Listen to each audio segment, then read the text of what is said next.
A década de 50 pode ser considerada uma das mais promissoras e catastróficas para a empresa de Martin Goodman e seu agora braço direito, Stan Lee.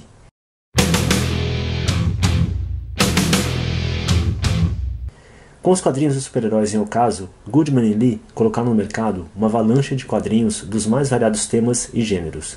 Histórias de guerra, aventuras românticas e ingênuas, quadrinhos de cowboys e ficção espacial, mistério e crimes reais.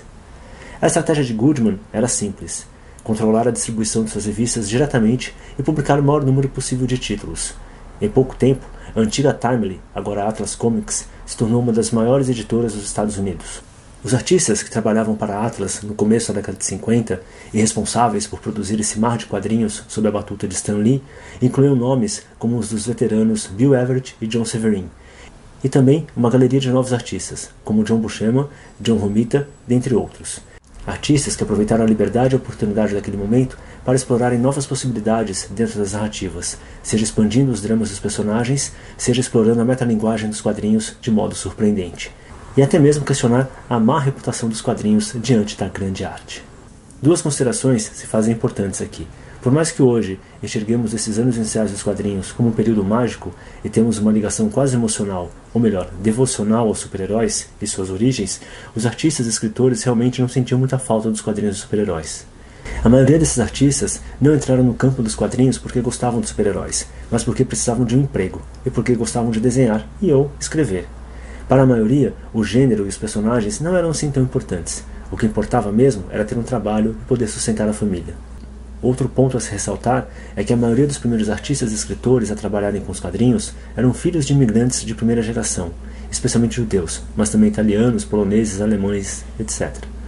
Ao lermos muitas dessas primeiras histórias em quadrinhos, percebemos elementos que remetem ao desterro e ao exílio, com heróis ou anti-heróis lutando não apenas contra vilões, mas contra o próprio sentimento de não pertencimento.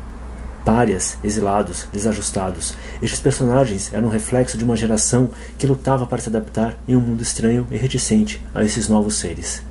Mas apesar de serem desajustados, algo que vale ressaltar é que estes personagens e seus criadores não apelam para o vitimismo. Eles não se consideram vítimas da sociedade ou de injustiças sociais. Ao contrário do que veremos anos depois, o que estes autores encarnavam era um espírito de independência e de coragem, onde o importante não era ser aceito por suas fraquezas, mas por suas qualidades, sejam essas morais, artísticas ou até espirituais.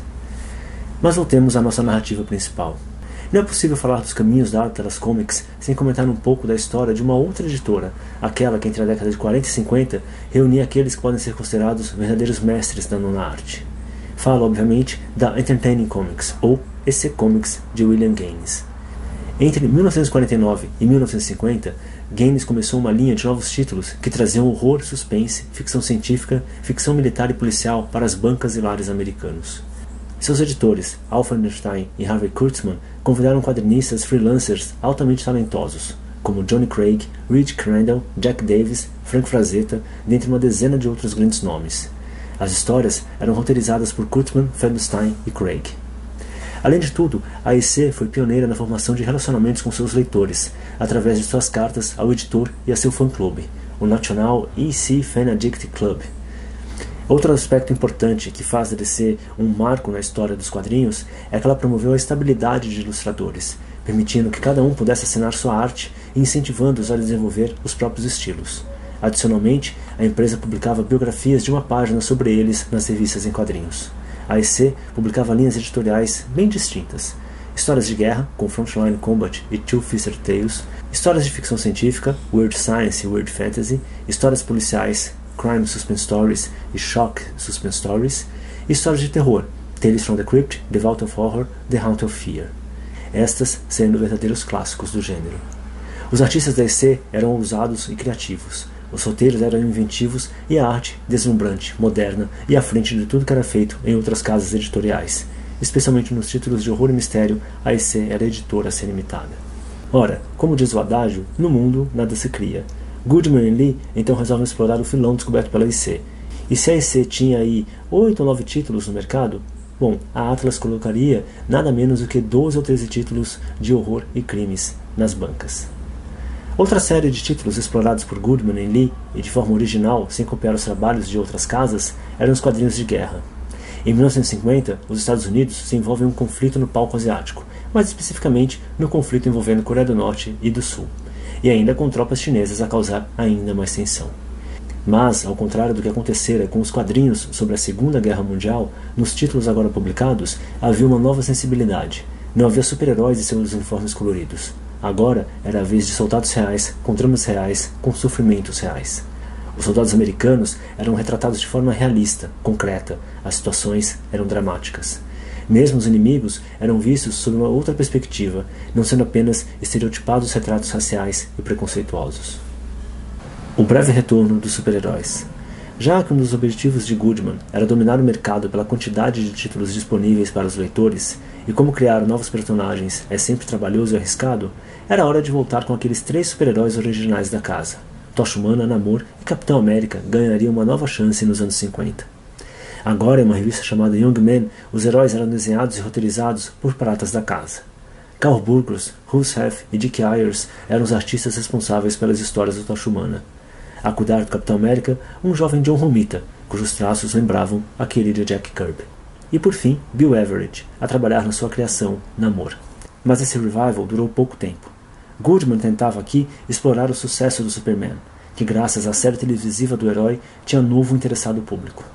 Mas os antigos heróis da Timely não encontraram seu público. Em 1954, Capitão América tem sua última história publicada, só sendo resgatado do gelo quase uma década depois. O código. A arte sempre está 1 ou 2 passos à frente do senso comum. Ou ainda, é através da arte que exploramos territórios proibidos, percebemos que o mundo pode ser maior e mais assustador do que o nosso quintal, e a arte ainda um campo onde o mistério persiste, mesmo em um mundo que se quer racionalista. Pois bem, diante disso, não é incomum que artistas e suas obras terminem sendo alvo daquelas pessoas cheias de boas intenções que, no afã de proteger os inocentes, não se avestam a querer proibir, coibir ou perseguir criadores, muitas vezes chegando a extremos onde queimar obras de arte se torna um esporte das massas. Em 1954, ano em que a publicação de histórias em quadrinhos nos Estados Unidos atinge números nunca vistos, antes ou depois, um subcomitê do Senado americano decide investigar aquelas obras baratas, mas que pareciam capazes de corromper crianças e adolescentes de forma indelével.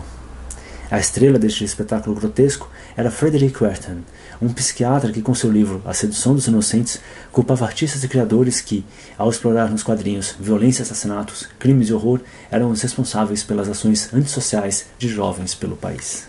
Para evitar que os tentáculos do governo americano caíssem sobre as editoras, as principais empresas criaram a Comic Magazine Association of America e implementaram um código que, entre outras coisas, proibiam títulos que tivessem as palavras horror ou terror, mas também continha cláusulas elásticas e que podiam ser aplicadas a qualquer título ou obra. Todos os estilos e técnicas que não são aqui mencionados, mas que são contrários ao espírito do código e que são consideradas violações de bom gosto e decência, devem ser proibidos. Era o fim dos quadrinhos de terror, especialmente um duro golpe na EC Comics. Para a Atlas Comics, contudo, a criação do código foi momentaneamente interessante. Como muitas editoras terminaram saindo dos negócios por conta das novas regras, Goodman iria aproveitar o espaço para lançarem novos títulos, já adequados aos novos sensores. Novamente, a estratégia de Goodman na condução de sua empresa parecia perfeita, mas apenas parecia. Em uma mudança de planos, Goodman decide não mais distribuir suas revistas de forma direta, e passa então a distribuição para uma outra empresa, a American News. O problema é que a empresa encontrava-se em maus lençóis financeiros e decretou falência, deixando a Atlas Comics e seus 79 títulos sem caminhos para distribuição. Goodman, em desespero, procura outra empresa distribuidora e vai parar nos escritórios da Independent News, que, ironia das ironias, era propriedade da DC Comics. Goodman não tem opção e entrega a distribuição de seus títulos para a Independent News. Mas isso não era tão simples assim. Devido a uma cláusula no contrato, a Atlas só teria direito a ter 8 títulos distribuídos por mês. Desse modo, Goodman e especialmente Stan Lee tiveram que demitir quase todos os seus funcionários, cancelar contratos com freelancers e tentar sobreviver ao mais violento golpe que a empresa sofrera até então. Neste momento, os escritórios da Atlas eram virtualmente uma cidade fantasma. O único a permanecer foi Stan Lee, que se tornou praticamente o único escritor da companhia, escrevendo roteiros para as histórias de cowboys e de adolescentes enamorados, de moças gigantes e garotas inocentes em busca de sucesso como modelos, dentre outras estripulias narrativas. Até correção de letramento Lee fazia neste momento. Esses roteiros eram distribuídos para artistas freelancers que não sabiam quando teriam o trabalho para fazer. Era a implosão da Atlas Comics, que iria ressurgir das cinzas graças a 4 heróis nunca antes vistos nas páginas dos quadrinhos.